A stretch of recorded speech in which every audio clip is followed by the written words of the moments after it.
കോൺഗ്രസ് ഇപ്പോൾ ആകെ പെട്ടിരിക്കുകയാണ്. തരൂരിനെ പുറത്താക്കാനും വയ്യ, എന്നാൽ തരൂരിനെ നമ്മുടെ അകത്തേക്ക് ഉൾക്കൊള്ളാനും വയ്യ. കോൺഗ്രസിനുള്ളിലേക്ക് കോൺഗ്രസിന്റെ ഒരാളായി തരൂരിനെ ഇനി കാണാനും കോൺഗ്രസ് പാർട്ടിക്ക് താല്പര്യമില്ല എന്ന് തന്നെയാണ് സത്യം. തരൂർ തങ്ങളെ ഉപയോഗിച്ച് എല്ലാ നേട്ടങ്ങളും ഉണ്ടാക്കിയ ശേഷം നമ്മുടെ പാർട്ടിയെ തള്ളിപ്പറഞ്ഞ് കേന്ദ്രത്തിനൊപ്പം മോദിയെ സ്തുതിച്ചുകൊണ്ടങ്ങ് പോയേക്കുവാണ് എന്നാണ് കോൺഗ്രസിന്റെ വിമർശനങ്ങൾ. കോൺഗ്രസ് വളരെ മോശമായ രീതിയിൽ തന്നെ തരൂരിനെ പലപ്പോഴും വിമർശിച്ചു കഴിഞ്ഞിട്ടുണ്ട്.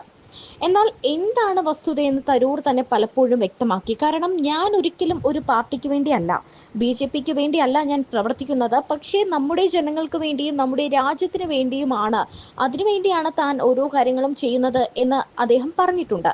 അതുപോലെ തന്നെ നരേന്ദ്രമോദി പാർട്ടിക്ക് വേണ്ടി പല കാര്യങ്ങളും ചെയ്യുമ്പോൾ അതിനെ താൻ സ്തുതിക്കുകയാണ്, അത് നല്ലതാണെങ്കിൽ നല്ലതെന്ന് പറയുകയാണ് ചെയ്യുന്നത്. എന്നാൽ അതേസമയം തന്നെ തരൂർ മുൻപ് മോദിയെ വിമർശിച്ചതും ഇപ്പോൾ സ്തുതിക്കുന്നതുമെല്ലാം ആളുകൾ പറയുന്നുമുണ്ട്. അതേസമയം ഇപ്പോൾ വേറൊരു ചർച്ച നടക്കുന്നത് ഉപരാഷ്ട്രപതിയായി ഇനി തരൂരാണ് എത്തുക എന്നതാണ്.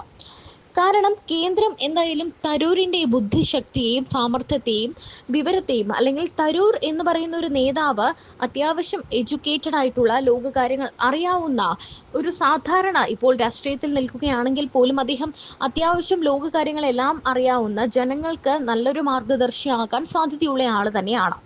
അപ്പോൾ കേന്ദ്രം, നരേന്ദ്രമോദി ചിന്തിക്കുന്നത് എങ്ങനെയായിരിക്കും? അദ്ദേഹത്തെ നമുക്ക് ഉപകാരപ്പെടുന്ന ഒരു ചുമതല ഏൽപ്പിക്കുന്നതായിരിക്കും നല്ലത്. അങ്ങനെ ആ രീതിയിൽ ചിന്തിച്ച് ഉപരാഷ്ട്രപതി തലത്തിലേക്ക് ഇപ്പോൾ തരൂർ എത്തും എന്ന സൂചന ലഭിക്കുന്നുണ്ട്. വലിയ രീതിയിൽ ആ ചർച്ചകൾ നടക്കുന്നുമുണ്ട്. എന്നാൽ ഇപ്പോൾ ആ ഒരു ചോദ്യത്തിന് തരൂർ ആദ്യമായി ഉത്തരം പറഞ്ഞിരിക്കുകയാണ്.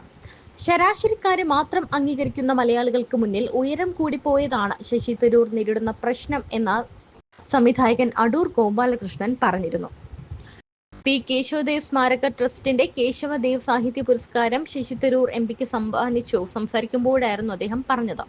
ഈ ഒരു പരിപാടിക്ക് എത്തിയപ്പോൾ ഉപരാഷ്ട്രപതിയാകാൻ സാധ്യതയുണ്ടോ എന്ന മാധ്യമങ്ങൾ ചോദിച്ചിരുന്നു. മാധ്യമങ്ങളുടെ ഈ ചോദ്യത്തോട് അയ്യോ എന്ന് പറഞ്ഞ് ഒഴിഞ്ഞു മാറി പോവുകയായിരുന്നു ശശി തരൂർ.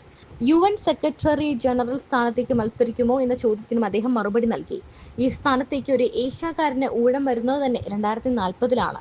അതുകൊണ്ട് അത്തരം ചോദ്യങ്ങൾക്ക് പോലും പ്രസക്തിയില്ല. അടുത്ത ജന്മത്തിൽ അടൂർ ഗോപാലകൃഷ്ണനെ പോലെ ഒരു പ്രതിഭയായി ജനിക്കണമെന്നാണ് ആഗ്രഹമെന്നും അദ്ദേഹം പറഞ്ഞു വയ്ക്കുന്നുണ്ട്.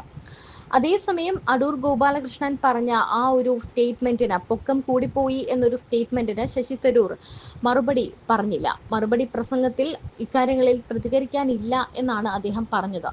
വെട്ടിനിരത്തൽ മലയാളികളുടെ ജനിതക രീതിയാണെന്നും എന്ത് പൊങ്ങി വന്നാലും വെട്ടിനിരത്തുമെന്നും നാം ആകാശം കാണാതെ ജീവിക്കുന്നവരാണെന്നാണ് ഈ മനോഭാവത്തിനു കാരണം. വിശാലമായ ആകാശം കാണണമെങ്കിൽ തക്കല കഴിഞ്ഞ് കന്യാകുമാരിയിലെത്തണം. ഭൂമിശാസ്ത്രപരമായ ഈ കാരണം കൊണ്ടാകാം എല്ലാം ഇടക്കുണ്ടായിട്ടും മലയാളികൾ ശരാശരിക്കാരായ വ്യക്തികളെയും പ്രവർത്തനങ്ങളെയും മാത്രം അംഗീകരിക്കാൻ ശീലിച്ചതെന്നാണ് അടൂർ പറഞ്ഞത്. എന്നാൽ ഈ കാര്യത്തിൽ തരൂർ പ്രതികരിച്ചില്ല.